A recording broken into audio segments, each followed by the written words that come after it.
ஆண்.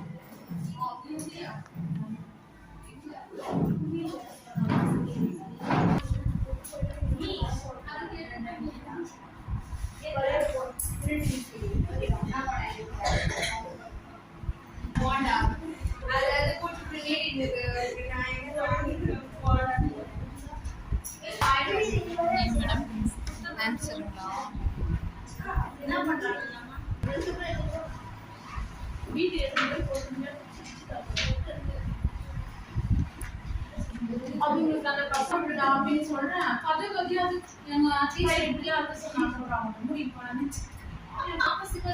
இப்படிதான் எனக்கு எழுத சொன்னாங்க. லெஃப்ட் ஒன்று ஸ்லோவர் ஒன்று எழுதுறா லெஃப்ட்ல இதை பார்த்து எழுதுறா தெரியாது டீச்சர். 4 எழுதணும், 6க்கு 4 எழுதணும். அட்லீஸ்ட் 2 மார்க் ஒரே பார்த்து எழுதுங்க அப்படின்னு